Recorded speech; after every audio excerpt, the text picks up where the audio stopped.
velho cultor vivia do sustento de sua roça perto da Serra da Onça, um lugar idílico repleto de uma atmosfera singular. A vida ali sempre fora simples, mas não menos agitada. Acordar, trabalhar, dormir, ver o sol nascer e se pôr, aproveitando sempre sua luz natural, morrendo um pouco a cada dia, desgastado, mas não derrotado, ainda que pelos poucos recursos de sua limitação capital.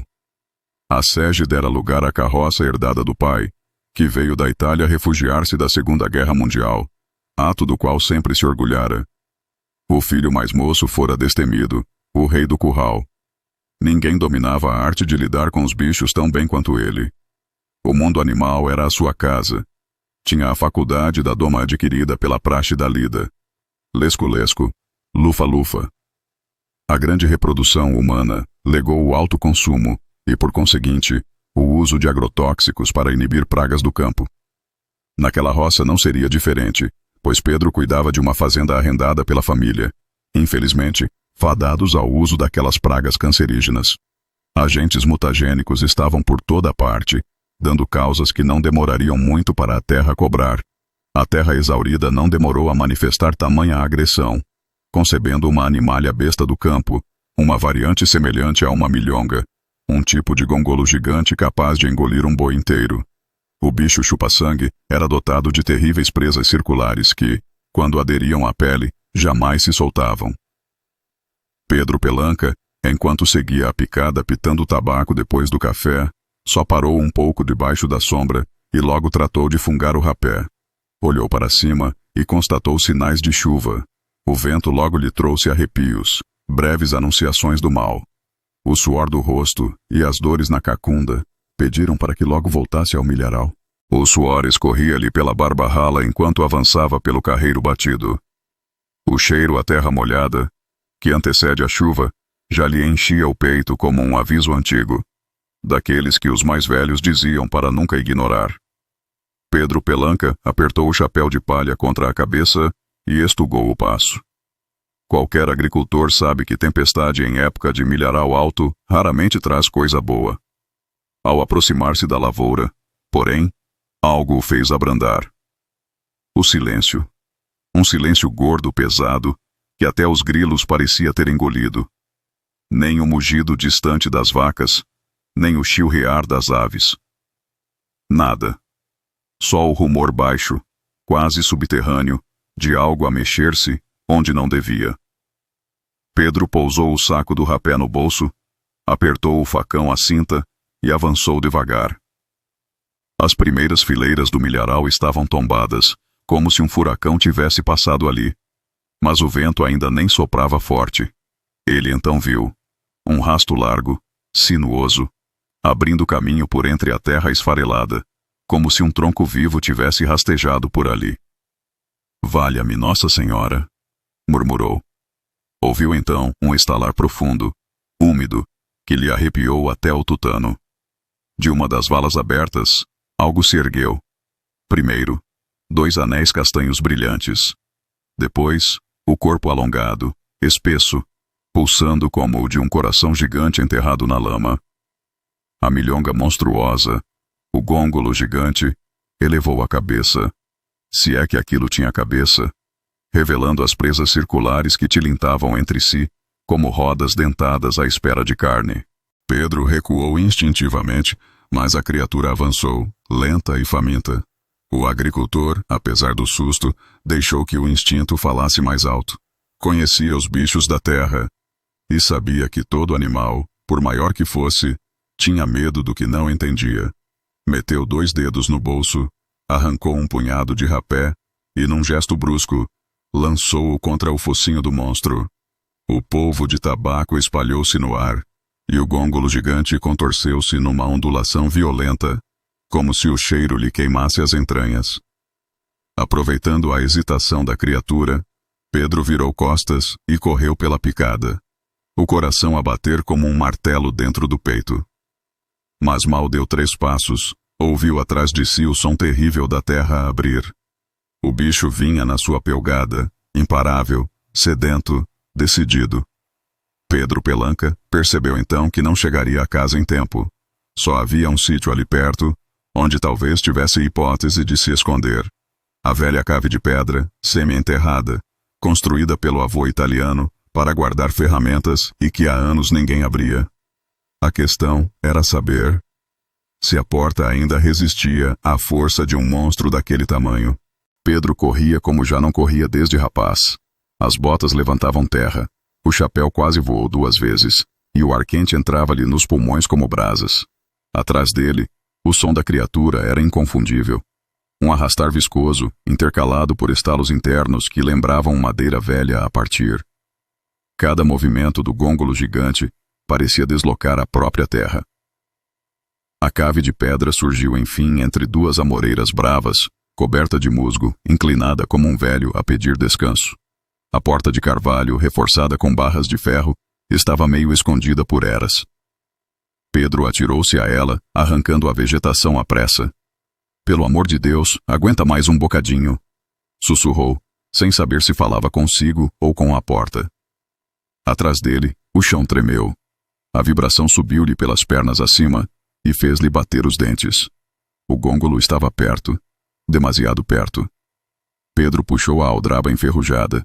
A madeira gemeu, mas não cedeu. O monstro assomou entre as plantas, erguendo parte do corpo numa espiral grotesca. As presas circulares rodavam devagar, como quem afia a própria fome. Desesperado, Pedro recuou um passo, inspirou fundo e deu um pontapé violentíssimo na porta. A dobradiça, talvez tocada pela umidade de décadas, finalmente quebrou. E a porta abriu-se de rompante, lançando poeira para dentro da cave. Ele entrou, fechou-a com força e passou a tranca metálica, torcendo-a até ouvir o clique. E então, silêncio. Um silêncio tão pesado quanto o anterior, mas agora por detrás da madeira. O gôngolo aproximou-se. O som era claro, o roçar de centenas de segmentos duros contra a pedra. 2 golpes brutais atingiram a porta, que estremeceu como se fosse um tambor de couro. A tranca vergou ligeiramente, rangendo. "Não vai aguentar", murmurou Pedro, com o coração na garganta. O terceiro embate foi ainda mais forte. Poeira caiu do teto. A madeira arqueou-se para dentro. O facão à cinta vibrou com a pancada. Foi então que Pedro notou algo esquecido no fundo da cave. Um velho barril de ferro, enorme, usado pelo seu avô para guardar cal virgem e, mais tarde, pestanas de antigamente. Venenos agrícolas que já ninguém tinha licença para usar. Produtos tão fortes que, dizia o avô, matavam praga só de olhar. Pedro correu até o barril. A tampa estava presa com 2 ferros cruzados. Ele ergueu-os com esforço. A tampa saltou, libertando um cheiro áspero, que queimava o nariz como fogo. Lá fora, um novo golpe quase deitou a porta abaixo. Pedro agarrou o barril pelas asas laterais, arrastando-o para perto da entrada. Era pesado como um pecado, mas o medo dá força a qualquer homem. Com o monstro prestes a entrar, Pedro empinou o barril, deixando o pó cáustico escorregar pela frincha que a porta já abria. Uma nuvem branca, corrosiva, espalhou-se pelo exterior. O gôngolo gigante recuou num guincho ensurdecedor, uma espécie de silvo profundo que fez vibrar todo o solo. O cheiro da cal virgem era-lhe mortal, queimava os anéis, corroía-lhe a pele úmida. Mas o bicho não fugiu. Deu meia volta e começou a cavar para baixo. Pedro arregalou os olhos. "Filho da mãe, vai entrar pela terra." A cave era antiga, mas o chão não era sólido o suficiente para resistir a um monstro daquele tamanho. A vibração ensurdecedora veio debaixo dos pés. Terra começou a desprender-se das juntas entre as pedras.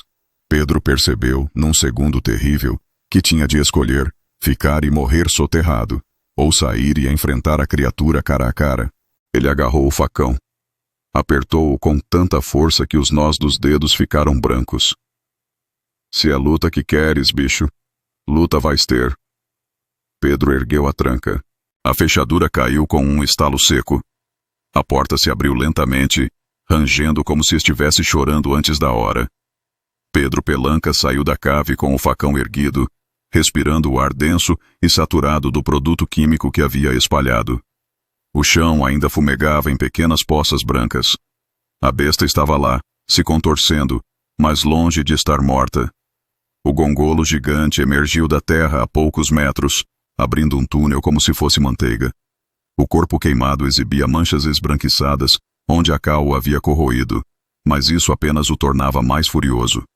O cheiro era horrível, uma mistura de carne queimada e putrefação úmida. Pedro avançou. Ele não corria.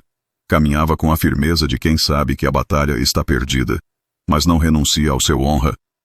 O gongolo levantou metade do corpo em um arco monstruoso. Pedro apertou o cabo do facão, o ergueu acima da cabeça e gritou: "Vem, mas me leva com você primeiro." A besta atacou em um movimento único, rápido demais para um corpo tão grande. O impacto jogou Pedro ao chão. O facão voou.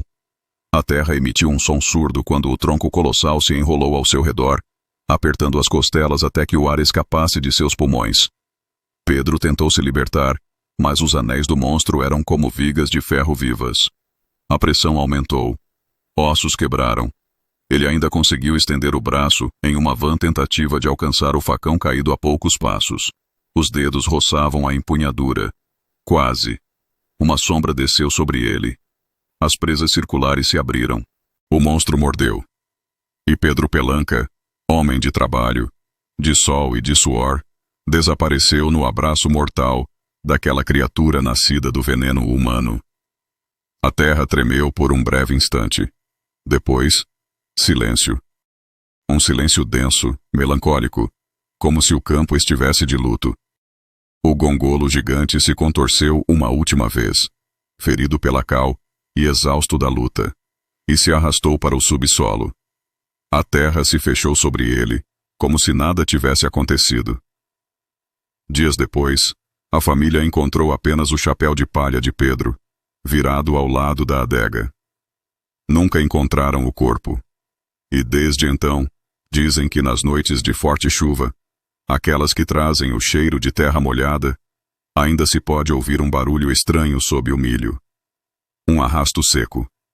Uma explosão profunda. Como se algo lá embaixo estivesse esperando. Eu sou Paidócio Filim. Esta foi outra história, a história de Edson Pinto Coelho. Um abraço caloroso.